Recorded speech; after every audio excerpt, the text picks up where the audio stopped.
तो गया हूँ, पहले मैंने 2-3 दफ़ा दरवाज़ा खड़काया तो माँ आई है। तो मैंने कोई 5-4 मिनट बातों में लगाया, तो मौका मिलते ही मैंने पैर मार दिया। अब क्या कहते हो? अब तुमने काम तो सर अंजाम दे दिया है, अब क्या कहते हो इस हवाले से? नाजरीन को एक पैगाम दो।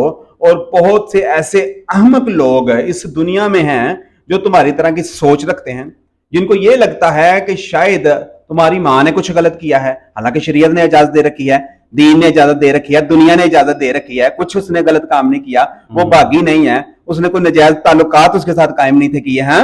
उसने क्या किया था? शादी की थी, एक इज्जत वाला रास्ता उसने अख्तियार किया था और अल्लाह पाक ने इसकी इजाजत दे रखी है। तो क्या मैसेज दोगे? जरा बताओ, जरा नाजरीन को बताओ, और जो तुम्हारे जैसे अहमक लोग हैं उनको दो एक पैगाम। क्या कहना चाहते हो? तुम्हारी तरह है ना बहुत सारे जो जिनको एक कीड़ा आ जाता है गैरत का, और वो इसी गैरत के नाम पर अपनी बहन को, अपनी बीवी को, अपनी मां को कत्ल कर देते हैं, जिसका इख्तियार अल्लाह पाक ने तुमको नहीं दिया हुआ। अगर कुछ है भी गलत तो उसका इख्तियार किसी काजी को है, किसी कानून नाफिज करने वाले अदारों को है। तो दो पैगाम क्या कहते हो इस हवाले से? तो उसको 14-15 साल हो गए थे। तो दही पार्टी ने इसकी वालदा को भी नामजद किया हुआ है कि इस मर्डर में वो भी शामिल है, क्योंकि दरवाजा उसने खोला था। लेकिन इसका उनके घर पहले भी आना जाना था, ये फर्स्ट टाइम के घर नहीं। अच्छा, तुम्हारे पास कौन सा वेपन था? 3 बोर पिस्तौल था। 30 बोर पिस्तौल था। कितने फायर मारे थे अपने बाप को? 3 फायर। 3 फायर मारे थे। अस्सलाम वालेकुम दोस्तों, मेरा नाम है मोहम्मद यूनस और आप देख रहे हैं YG टीवी। आज मैं मौजूद हूं सियालकोट के थाना मुरादपुरा में, और यहाँ पर एक और संगदिल बेटा हमारे साथ मौजूद है जिसने क़यामत ढाई है, अपने ही बाप को कत्ल कर दिया है। क्यों किया है सारी इसी जुबानी जानते हैं। हाँ, क्या नाम है तुम्हारा? बिलाल। अच्छा, क्या मसला हुआ? सारी स्टोरी सुनाओ जरा नाजरीन को। सर पहले तो वो मेरे बाप नहीं थे, ठीक है, सतीले बाप कह सकते हैं। अच्छा, तो बाप नहीं थे मेरे। ठीक है, जब से ये रिश्ता बना था ना नया, ये मुझे अच्छा नहीं था लगता। ठीक है। क्या नाम था मकतूल का? रियाज। अच्छा, तो इसलिए मुझे गुस्सा था जो ये रिश्ता ये बन गया हुआ था। मेरा जो है ना बचपन बहुत ज़्यादा खराब हुआ गुजरा हुआ है, ठीक है, उस बात का मुझे गुस्सा था। तो जहन में था कि जब ये मुझे मौका मिलेगा ना तो मैंने ये काम कर देना। तो वो मैंने जब मौका मिला तो मैंने कर दिया। अच्छा, तुम्हें कब पता चला कि मुझे ये स्टेप लेना चाहिए, मुझे अपने सौतेले बाप को कत्ल कर देना चाहिए? शादी को कितनी देर गुजर चुकी थी ये बताओ जरा। शादी को 10-12 साल हो गए हुए थे, लेकिन मैं तब वही तो बता रहा हूँ कि उस टाइम से मैं सोच रहा था कि मैं ये काम मैंने कर देना, तो हो गया। नहीं, 10-12 साल गुजर गए शादी को। अभी तुम्हारी एज कितनी है? हो गया कोई 29 साल। 29 साल नादरीन इसकी एज हो चुकी है। तो ये 10-12 साल पहले जो गैरत का कीड़ा है वो क्यों नहीं जागा? एकदम अचानक क्यों जागा है और तुमने कत्ल कर दिया? ये बताओ जरा। बॉस वो कोई बात नहीं, गया था वाला जो भी सारा कुछ आया था, लेकिन पहले मैं नशा करता था। तकरीबन कोई 8-9 साल मैंने नशा किया। तो नशे के टाइम में मुझे समझ नहीं लगती थी, ठीक है। अब मैंने छोड़ दिया हुआ था तो हो गया।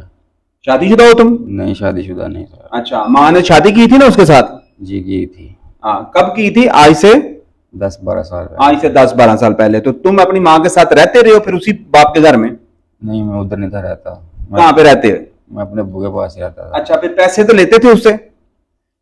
पैसे मैंने कभी नहीं थे ली, तो कभी कभी हो सकता है वो भी मैं अपनी माँ से लेता था, कभी कभी। अच्छा, तो माँ किससे लेती थी? वो दुकान रखी हुई थी किराने की। माँ ने दुकान रखी हुई थी? जी। अच्छा, तो फिर ये कैसे तुम्हें महसूस हुआ? अब तुमने ये जब वारदात की है, किस तरह की थी, किस तरह इरादा बनाया, क्या तरीका था, वो जरा नाज़रीन के साथ शेयर करो। इरादा मैं ज़हन में सोचता रहता था, इरादा मैंने खुद ही बनाया। तो एक दिन ऐसे मैं अचानक ही गया हूँ, रात को लेट के तकरीबन 12:30 बजे का टाइम था। तो गया हूँ, पहले मैंने 2-3 दफ़ा दरवाज़ा खड़काया तो माँ आई है। तो मैंने कोई 5-4 मिनट बातों में लगाया, तो मौका मिलते ही मैंने पैर मार दिया। नहीं, वो माँ के साथ ही एक ही रूम में बैठे हुए थे सारे? नहीं नहीं, वो ऊपर था। ऊपर क्या कर रहा था वो लेटा हुआ था ऐसे ही। लेटा हुआ था? अच्छा, तुम्हारे पास कौन सा वेपन था? 3 बोर पिस्तौल था। 30 बोर पिस्तौल था। कितने फायर मारे थे अपने बाप को? 3 फायर। 3 फायर मारे थे? जी। तो मौका पर जहां भाग हो गया था? वो मुझे नहीं था पता, मैं तो मार के आ गया था। नहीं, तो उसने कोई मजम्मत नहीं की मुझे छोड़ दो या मुझे ऐसा वैसा, कोई बात नहीं की उसने, या तुमने मौका ही नहीं दिया? मौका ही नहीं दिया मैंने। अच्छा अच्छा। क्या कर रहा था वो? उस दुरानिये में लेटा हुआ था, बैठा हुआ था, क्या कर रहा था? लेटा हुआ था, सोया हुआ था? सोया नहीं हुआ था, लेटा हुआ था। अच्छा, तो तुम्हारे साथ कुछ और लोग भी मौजूद थे? सर है तो सही थे दोस्त, लेकिन वो पीछे मेन पे खड़े थे। मैं अकेला ही आया हूँ, तो सारा कुछ मैंने अकेले ही किया। बाहर आया हूँ ना, तो मोहल्ले के दो जो भी इधर आदमी आए थे बाहर आ गए थे, आधी गली में वो भी आ गए थे। वो फैर के आवाज़ आई है ना, तो वो भी डर के जो आगे आया, क्या हो गया पता नहीं। तो ये उन्होंने मिस्टेक की, आगे गली में आ गए, उन्हें पता नहीं लगा, तो उनके पास बैठ के मैं मोहल्ले में आ गया।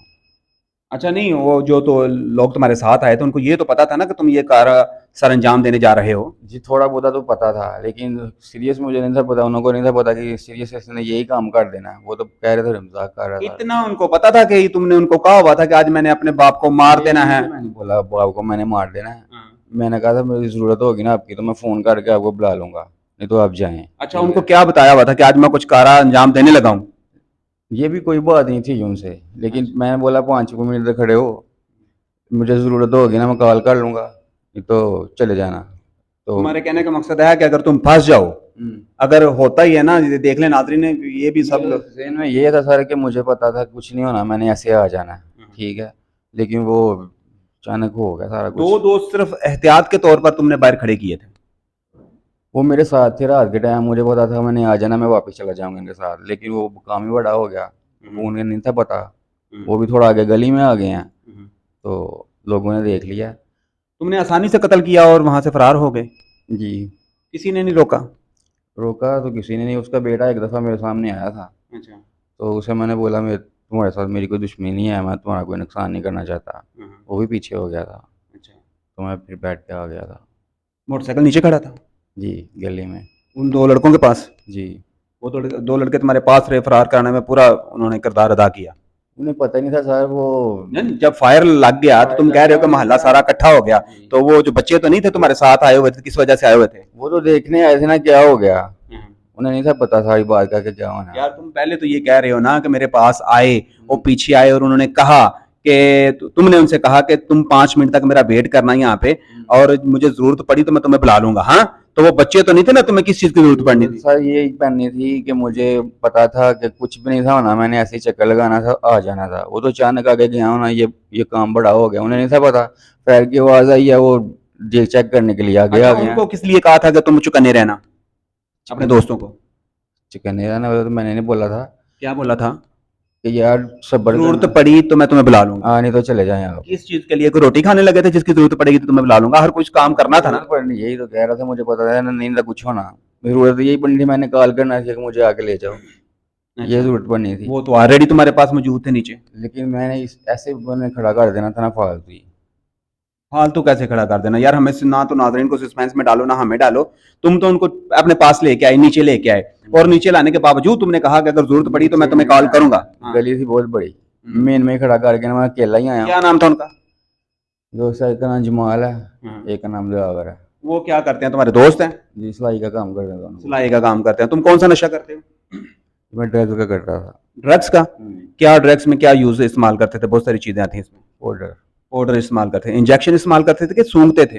वैसे ही सुनता था। सूंघते थे। कितनी देर से कर रहे हो? तकरीबन 8-9 साल से कर रहा था। 8-9 साल से। मैंने सुना है कि ये मर जाते हैं बंदे 1 साल बाद, जो सूंघने वाला है ये वो क्या गलत है? पता नहीं, लेकिन मौत अल्लाह, जिंदगी मौत अल्लाह के आदमी है। कितने का टोकन लेते हो आप? जैसे 500 का। 500 का टोकन कितनी देर निकालते थे? एक दिन नहीं गुजरता था। एक दिन भी नहीं गुजरता? आहिस्ता आहिस्ता डोज बढ़ती जाती है? कितनी तुम्हारी क्या डोज थी? यही 1-2 लगा लेता था। पहले शुरू कहाँ से किया था? ऐसे ही किया था हमारे में, वो दोस्त के साथ बैठ बैठ के। पहले चर्च से शुरू किया था? पहले चर्च पी थी? ऐसे ही सादा सिगरेट पर आदमी पीता है पहले, तो फिर आस्ता आस्ता एवरेज ज़्यादा हो जाती है, स्टेज पर स्टेज ऊपर चला जाता है बाद में। अच्छा, तो जब एक दफा नशा नहीं मिलता था तो फिर अपनी माँ के पास जाते थे पैसे लेने? सर पहले तो मैं काम करता था, मैं खुद ही सारे काम करता था। कभी कभी कोई टाइम ऐसा आ भी जाता था तो मैं ले भी लेता था। माँ से? तो माँ दे भी देती थी? हिंदी दे देती। अब माँ क्या कहती है कि तुम माँ ने तुमसे कहा था कभी इसके बारे में कंप्लेन की थी, या तुम्हारे जो बाप हैं, रियल बाप है तुम्हारा, उसने कभी कंप्लेन की है तुम्हें कि इस बंदे ने गलत किया है, तुम्हारी माँ को भगा के ले गया या वर्गला के ले गया, इस तरह की बातें की थी? नहीं, कभी ऐसी बात नहीं थी। बस लोगों के कहने पे ये तुम्हें कारा अंजाम दे दिया? ऐसे ही हुआ है लोगों के कहने पे। चलो आप भुगतो, या फिर लोगों से बोलो कि आए तुम्हारे साथ जेल भुगते। तुम नहीं भुगतनी है ना। बुकिंग तो मैं नहीं है। नाज़रीन, मैं सिर्फ ये बताता रहता हूँ कि खुदा के वास्ते लोगों की बातों पर आप ना जाया करें। शैतानियत से भरा हुआ ये दौर है, इससे बचना ही एक जहाद है। फिर उसके बाद उसके बाद क्या किया तुमने? अब तुम बताओ ना, क्या करोगे? तुमने तो उसको मार दिया ना, तो उसको तुमने, तुम्हारी माँ ने जो शादी की थी, दीन और दुनिया ने दोनों इजाजतें उसको दी रखी थी, तुम्हें पता है? वो शादी की थी ना उसने, वो कोई नाजायज ताल्लुकात तो नहीं उसके साथ कायम किए थे। हाँ, वो तो शादी थी नहीं ना, थे। शरीयत ने इजाजत दी है, कानून ने इजाजत दी है, वो कर सकती है, तो उसने की थी। तो तुमने ये दीन और दुनिया दोनों को चैलेंज कर दिया। नहीं, वो मैंने दीन को चैलेंज नहीं किया, लेकिन वही बता रहा हूँ, जो पहला रिश्ता था ना मेरा, ये मुफड़ लगता था, हाँ। वो ही रहता ना, तो मैं ठीक है इज्जत करता। हम्म, तो नहीं था वो, जो मुझे वही तो अच्छा नहीं था लगता, हम्म, इसलिए मुझे गुस्सा था, मैंने कर दिया। अच्छा। अभी तुम्हारे जो पहले वालिद हैं वो हयात हैं? जी हाँ। वो क्या करते हैं और क्या कहते हैं वो? मैंने कोई मशवरा नहीं किया उनसे इस बात में, अच्छा। तो मैंने खुद ही किया जो भी किया है। अच्छा, अब तुम्हारा मदई कौन है? मुझे ही उसका बेटा है, अच्छा, उसका क्या नाम है? अदनान। तुम्हारे बाप का क्या नाम है? नीर। अच्छा, तुम्हारा बाप करता क्या है? मजदूरी करते थे। तुम क्या करते हो? ये मैं भी सिलाई का काम करता था। किसका काम? सिलाई का काम। शादीशुदा तो नहीं हो? नहीं था। तो अब क्या कहते हो? अब तुमने काम तो सर अंजाम दे दिया है, अब क्या कहते हो इस हवाले से? नाजरीन को एक पैगाम दो, और बहुत से ऐसे अहमक लोग इस दुनिया में हैं जो तुम्हारी तरह की सोच रखते हैं, जिनको ये लगता है कि शायद तुम्हारी माँ ने कुछ गलत किया है, हालांकि शरीयत ने इजाजत दे रखी है, दीन ने इजाजत दे रखी है, दुनिया ने इजाजत दे रखी है, कुछ उसने गलत काम नहीं किया, वो बागी नहीं है, उसने कोई नजायज ताल्लुकात उसके साथ कायम नहीं थे किए हैं। उसने क्या किया था? शादी की थी, एक इज्जत वाला रास्ता उसने अख्तियार किया था, और अल्लाह पाक ने इसकी इजाजत दे रखी है। तो क्या मैसेज दोगे? जरा बताओ, जरा नाजरीन को बताओ, और जो तुम्हारे जैसे अहमक लोग हैं उनको दो एक पैगाम। क्या कहना चाहते हो? तुम्हारी तरह है ना बहुत सारे जो जिनको एक कीड़ा आ जाता है गैरत का, और वो इसी गैरत के नाम पर अपनी बहन को, अपनी बीवी को, अपनी मां को कत्ल कर देते हैं, जिसका इख्तियार अल्लाह पाक ने तुमको नहीं दिया हुआ। अगर कुछ है भी गलत तो उसका इख्तियार किसी काजी को है, किसी कानून नाफिज करने वाले अदारों को है। तो दो पैगाम क्या कहते हो इस हवाले से? यही कह सकता हूँ सर, गलत हो गया मुझसे, जज्बाती में आके बहुत बड़ा कदम मैंने उठा दिया है, ऐसे नहीं था होना चाहिए था, बस वो हो गया है। अब अल्लाह। तुम्हें पछतावा है फुल? जी, पछतावा तो है। अगर तुम्हें पता चलता कि इसका अंजाम ये है, तुम्हें ये भी पता है ना, तुम फांसी के तख्ते तक भी जा सकते हो, बल्कि 100% जा सकते हो। तुम इतराफी जुर्म कर रहे हो, एक कैमरे के सामने कर रहे हो, एक पुलिस की एफिड है जिसने तुम्हें पकड़ा है, और बड़ा उन्होंने तुम्हें एक सांचे में डाल दिया है, कि तुम्हें बताया है कि तुमने ये गलत काम किया है, तुम्हें एहसास दिलवाया है। तो इस हवाले से भी थोड़ा बताओ। एक जरा वो चीज होती है ना, जो एक बड़ा अंदर से जो फीलिंग आती है, वो है कि बस एक रवायती तौर पे कह रहे हो? नहीं, फीलिंग है सर, लेकिन उस टाइम मुझे नहीं समझ लगी, गुस्से में तो नहीं सोचा गया। अब मैं सोचता हूँ, लेकिन क्या कर सकता हूँ। नहीं, कुछ लोग ताने मारते थे इस हवाले से कि तुम्हारी माँ ये है वो है, कुछ ना कुछ तो लोग कहते होंगे ना, जिसकी वजह से तुम्हें गैरत आई। सर वो सारी बातें होती थी ना। अच्छा, कौन लोग करते थे ये बात? कोई भी कह देता था, मुंह पे नहीं, महसूस आदमी कर लेता है कि यार मेरी बात ही हो रही है, ठीक है, होता था सारा कुछ ही। नाज़रीन, ये एक बदनसीब और बेवकूफ बेटा मेरे साथ मौजूद है। मैं आपको बताता चलूं कि आज से तकरीबन 10 या 15 दिन पहले एक बड़ा मशहूर वकूआ हुआ था संदूक बंद लाश के हवाले से।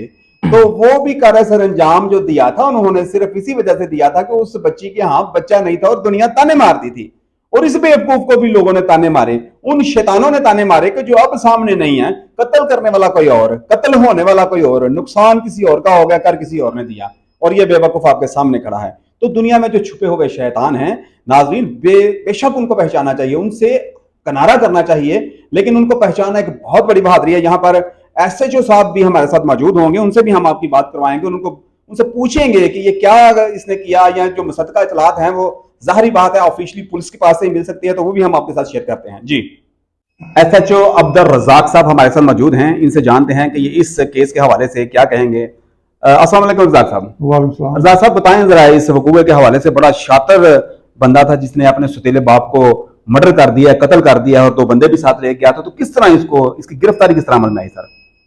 ये तकरीबन कोई पिछले माह की 28 तारीख का वकूआ है। जी जी तो हमें जरिए 1 कॉल मसूल हुई कि इस तरह एक मर्डर हो गया। जी जी उधर पहुंचे तो फिर पता चला कि ये बंदा जो है ना, इसका जो सतीला बेटा है, उसने इसका मर्डर किया है। तो मौका पर लोगों ने बताया कि 2 लड़के साथ हुए थे जो मोटरसाइकिल इसको ले गए भगा के। जी जी तो उनको भी हम चेक कर रहे हैं, वो भी इंशाल्लाह पकड़ लेते हैं। हम्म, तो इसमें यह है कि इसकी वालदा ने शादी की थी इस रियाज नामी जो मकतूब है इसके साथ, तकरीबन कोई 14-15 साल पहले की बात है ये। जी ठीक है। तो इस लिहाज से ये कहता है जी मुझे लोग ताने मारते, पहले मैं छोटा था उस वक्त, ठीक बाद में नशे पे लग गया, ठीक है। अभी मैं नशा मैंने छोड़ा हुआ था, हम्म, तो लोग मुझे ताने मारते कि तुम्हारी वालदा ने इस तरह उसके साथ शादी कर ली है, उससे तल्लुकात थे। तो मैं ये समझता हूँ कि इसके वालिद के पास ये परवरिश हुई है, तो इसका वालिद भी इसको इस लिहाज से कोई इसको कर सकता है, कोई इसकी ज़हन साजी। तो बेसिकली ये है भी अनपढ़ है, तो इसका अपना कोई फैसला है होता नहीं। आपको पता है जो अनपढ़ होता है उसका अपना कोई फैसला जी नहीं कोई होता। फैसला नहीं जो होता। लोगों ने बातें की तो उसी पे लग जाता है वो। तो इस लिहाज से ये इसकी समझने के बदनसीबी है, ये पढ़ भी नहीं सका, और दूसरा ये लोगों के कहने पे आके इसने ये वकूआ कर दिया, जबकि इसका कोई इंटरेस्ट नहीं है इस वकूआ करने में, कोई माली फायदा कोई नहीं है, इसको और फायदा कोई नहीं है, सिर्फ वैसे बस का जहन बन गया जी भाई शायद इसने गलत काम किया है। हालांकि उन्होंने तो निकाह किया था, निकाह करना जुर्म तो कोई नहीं है, नहीं है, नहीं। तो उस वकूए को भी 14-15 साल हो गए थे। तो दही पार्टी ने इसकी वालदा को भी नामजद किया हुआ है कि ये इस मर्डर में वो भी शामिल है, क्योंकि दरवाजा उसने खोला था। लेकिन इसका उनके घर पहले भी आना जाना था, ये फर्स्ट टाइम के घर नहीं गया, ये फर्स्ट टाइम के घर गया तो फिर हम कह सकते हैं उसकी वालदा दरवाजा खोला है। ये तकरीबन 15-20 दिन हुए थे, पहले भी मैं घर गया था, इससे पहले भी लगातार जब से इसकी शादी हुई है इसकी वालदा की, तो इसका आना जाना था उधर। ठीक है। लेकिन वालदा के पास हमारे भी कोई ऐसा लॉजिकली या रीजन नहीं मौजूद है जिसमें हम ये कह सके कि वालदा ने कत्ल करवाया, क्योंकि वालदा को बेसिकली उसके कत्ल का नुकसान हुआ है कि पहले खामने ने उसको तलाक दी, इसके साथ 15 साल रह रही है, तो इसके साथ वो अच्छी जिंदगी गुजार रही थी, इस लिहाज से कि उसका सारे खुशहाली थी घर में। तो अभी तो उसका खामन कत्ल हो गया तो वो घर से भी बेकार हो गई है। तो अभी उसकी तो गिरफ्तारी हमने इल्तवा रखी हुई है, गिरफ्तारी उसको नहीं हमने किया, उसका शामदिश किया है इसकी वालदा को, गिरफ्तार नहीं किया जब तक हमारे को सॉलिड सबूत नहीं आता। लेकिन सरेआम हमारे पास कोई ऐसा सबूत नहीं आया, रीजन नहीं आया कि हम कहें जी उसने उसको कत्ल करवाया। दूसरा मुलजम का भी बयान आपके सामने है, इसने भी कहा कि मुझे तो किसी ने नहीं कहा, जो लोगों ने मुझे कहा है कि आप ये वकूआ इस तरह तुम्हारी वालदा के साथ हुआ है, तो रियाज नामी बंदे ने जो किया है, तो इसने अपने जहन के लिहाज से, बस इसका जो जहन था जाहलों वाला, इसने उस लिहाज से ये एक्ट किया है। मुलजम हमने तकरीबन इसके ऊपर हम रेड वगैरह किए थे, सीढ़ियाँ लिए थे, जो उसके दोस्त थे जो लिंकर थे उनको पकड़ा हमने, तो ये तकरीबन कोई 1 हफ्ते की तक बाद हम उसको अरेस्ट कर लिया था। अच्छा, इसके जो दोस्त थे वो जो अभी बता रहा है कि 2 दोस्त से मेरे लेके आए थे, मैंने शायद उनको कहा था कि आप यहाँ पर अलर्ट रहना, अगर मुझे जरूरत पड़ेगी तो मैं आपको इन्फॉर्म करूंगा और आप आ जाना, तो वो आपने गिरफ्तार कर लिए हैं? वो भी इंशाल्लाह आजकल में गिरफ्तार हो जाएंगे, गिरफ्तार हो जाएंगे आजकल में। जी बहुत अच्छी बात है जी, बड़ी अच्छी अचीवमेंट है। रज़ाक साहब क्राइम फाइटर हैं जो कि हमारे साथ मौजूद हैं, ये पहले समड़ियाल में भी रहे हैं और बड़ी अच्छी तरह से क्राइम को कवर करते रहे हैं। तो ये एक अच्छी बात है कि इन्होंने जो कातिल है उसको मौके पर गिरफ्तार किया, और जो सारे हकायक हैं वो भी आपके साथ शेयर कर रहे हैं। इस केस से कुछ और भी निकलेगा तो वो भी आपके साथ शेयर होगा। जी अल्लाह हाफिज।